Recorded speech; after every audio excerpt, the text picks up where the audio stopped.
자, 또 넘어가 봅시다. 자, 그래서 이제 샘플로 넘어갑니다. 집중해 주시고 이 부분에서는 질문이 여러분들이 충분히 나올 수 있을 거예요. 부부 모두 잠깐만요. 아이고, 저거를 갖다 놓고.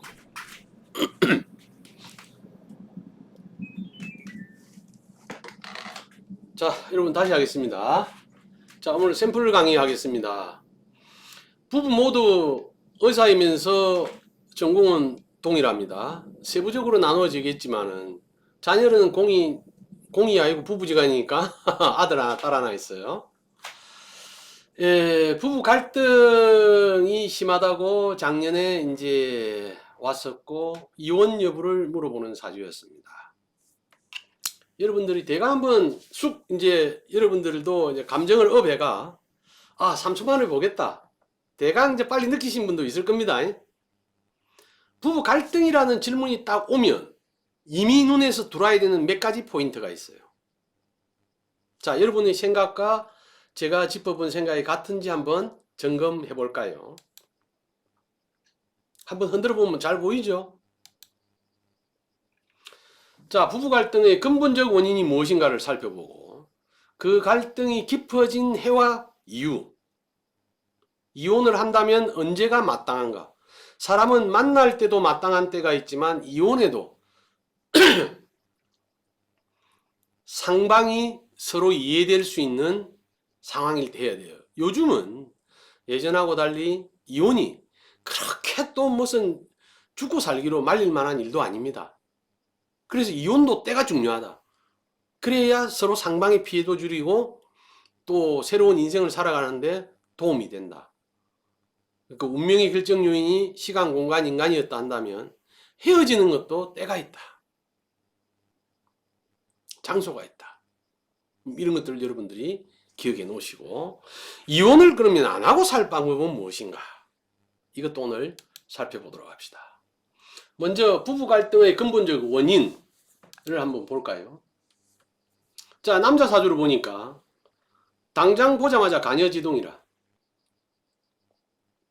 그리고 또 이 팔자의 금기가 지장간에 숨어 있고 바깥으로 드러나지 않는다. 이제 부부의 입장에서만 딱 봐버리면 이 남자의 문제는 자기 고집이 세. 그리고 핑계를 부인한테 대. 부인이 왜 표현을 옳게 안 하는가? 부인이 톤데 토의 식상이 숨겨져 있죠. 그죠?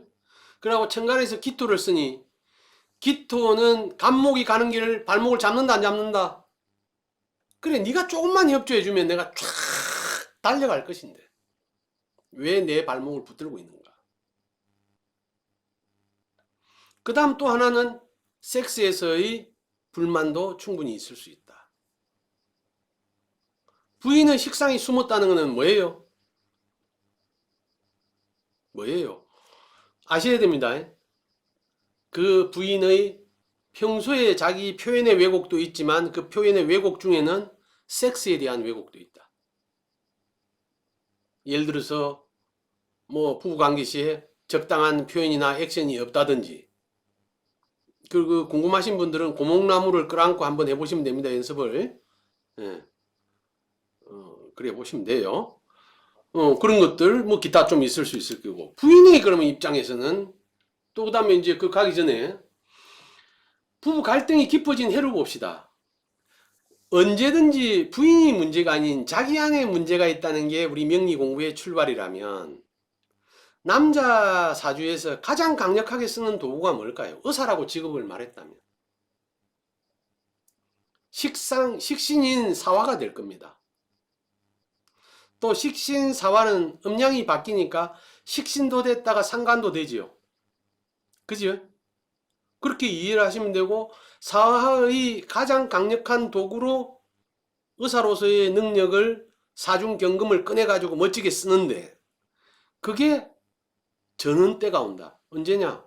바로 43세 2년 전 기해년이 될 것이다. 사회충을 해버리니까 이 남자가 가지고 있는 식신 강력하게 표현해내는데 어떤 제한을 받았을 것이고, 그런데다가 사회충이 되면서 정제 시간에 있는 기토의 뿌리를 흔들어서 부인을 흔들리게 만들었다.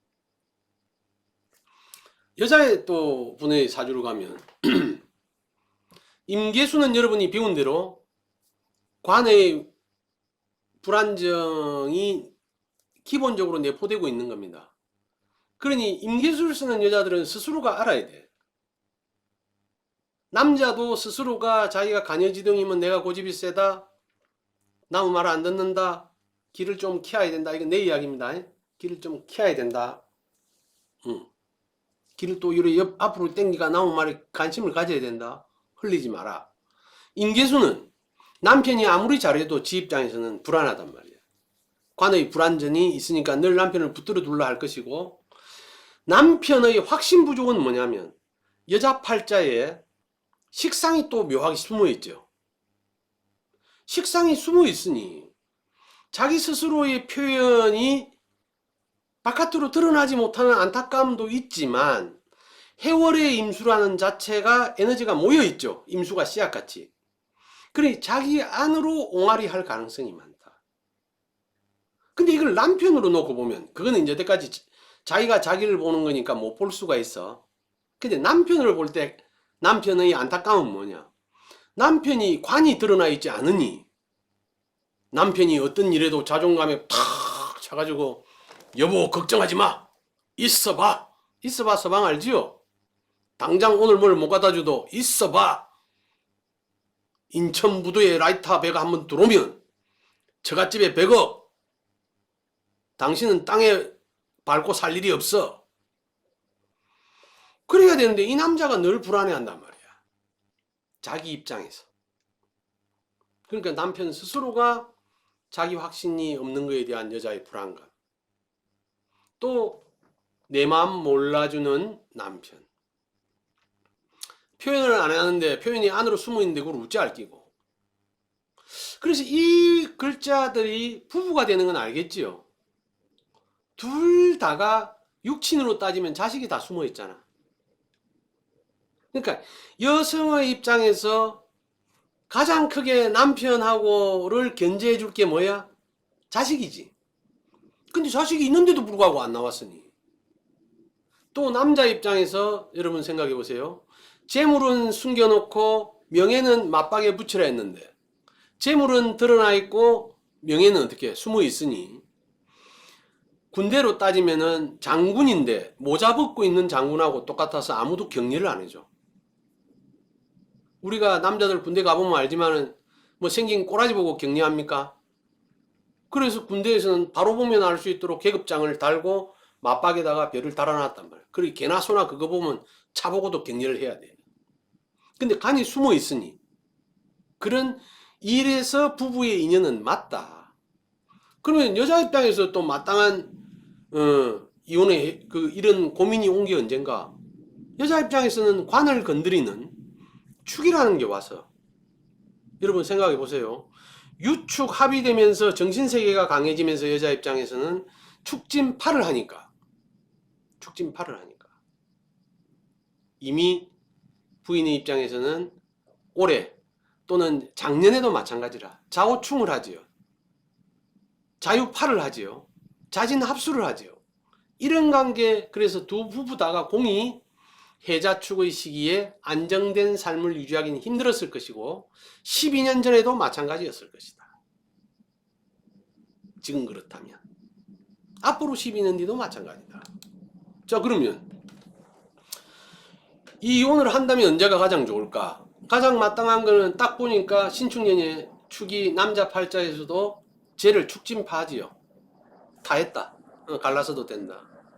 여자 사주에 보니까 관이 또 축이 오니까 축진파를 하지요. 남자 사주에 재하고 파하고 여자 사주에 관하고 파하니 이혼을 한다면 올해가 41세 여자 41세 남자 45세 신축년이 가장 마땅할 것이다. 근데 여러분 할까 안 할까? 자, 반반입니다. 왜 반반인가를 설명해 드릴게요. 이러한 글자가 파가 온 게 진술충미가 아니면 90% 이상 이혼합니다. 자유파가 걸렸든지 하면. 그런데 묘하게 진술충미의 형충파해는 붕충이라서, 붕파라서 마지막에 남은 미련의 글자 같은 토끼리 합이 볼 여지가 있습니다. 이거 꼭 기억하셔야 됩니다. 오늘의 키포인트. 형충파해가 와도 그 글자가 인신사해인가, 자오묘유인가, 진술충미인가에 따라 다르니 그 격차를 이해하시라.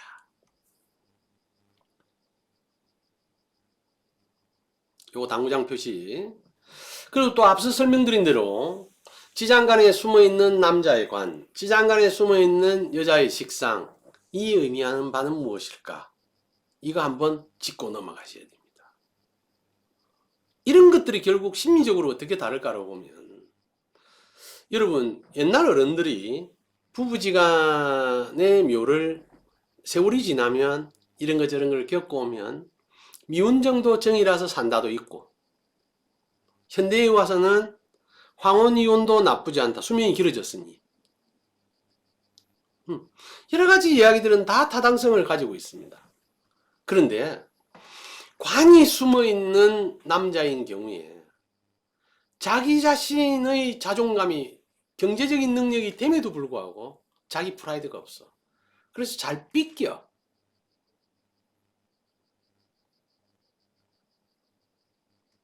이 잘 삐낀다는 걸 여러분들은 가까이 있는 사람 입장에서는 어떨까를 생각해 보세요. 어떤 정도냐면 친구들 모임에 같이 갔는데 오늘 누구 아빠 티 멋진 거 입었네. 집에 돌아서 남편이 부인한테 정색을 해서 덤비듭니다. 니는 니 서방 옷은 yar랑구정 거 입히고 너무 옷은 좋아 보이더나. 그것도 남편 위주의 모임에 가서 남편 면 살려주고 분위기 세우려고 한 걸 가지고 그러면 여러분 얼마나 실망이 크겠어요.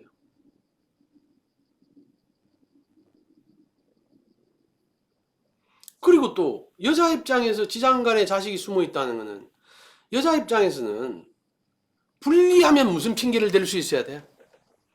내가 네 자식 낳았다 아이가. 내가 누구?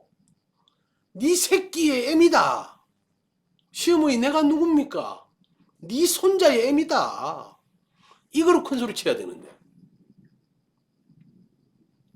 또 지장간이 숨어있다고 다 그런 건 아니지만은, 지장간의 식상이 숨어있다고 다 그런 건 아니지만, 어떤 계기로 예를 들어서 부부지간에 합을 하는데 성적인 관계에서 원만하지 못하면 남자가 안 그래도 자존심이 없는데 심리적으로 보는 겁니다. 자기 나름대로는 참 다양한 방법으로 사랑을 했는데 부인이 이라고 있으면 남자가 이걸 잘했는지 못했는지, 부인이 만족하는지 안 하는지, 특히 이제 직업이 의사, 그다음 대학 교수 이렇게 좀 이제 사회적으로 지금 사회에서 이렇게 되면 그런 부분에 대한 자존감이 서로 있단 말이야. 그런 부분도 한번 생각을 해봐야 되고.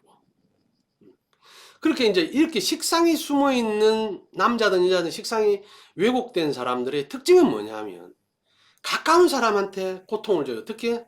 말 안 하면 모르나 내 마음. 그럼 상대방은 뭐라 그래? 말 좀 하면 안 되나 하거든. 그러니 이렇게 다른 심리적인 상태에서 생기는 갈등 구조.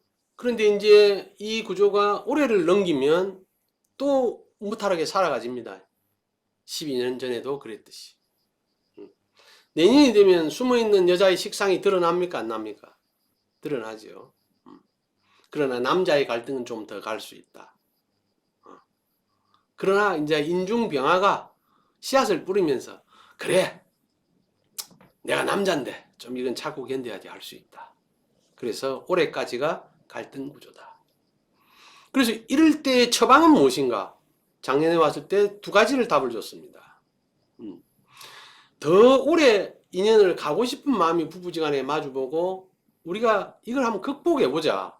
혹시 섣부른 판단일지 모른다면 어떻게 했냐? 1년 동안만 별거 생활해라. 그리고도 헤어질 마음이 생기면 하셔라. 후회 없을 것이다. 근데 붙어 있다면 봉합이 된다 하더라도 상처가 너무 크게 남아있나 안 남아있나? 남아있지. 왜? 파했는데 내가 저 사람을 보니 지가 파한 건 생각 안 하고 저 사람 얼굴에 이미 나를 버렸는데 또 상대방도 저놈이 나를 벌써 이미 버렸는데 내가 이렇게 살아야 되나? 라는 상처가 크기 때문에 내년에 새로운 기회가 와도 매력적인 봉합책은 못 된다. 이런 결론을 내리고 싶네요. 그리고 이제 여러분들은 또 여러분들 나름대로 이 구조를 보고 판단해 보시면 될 겁니다.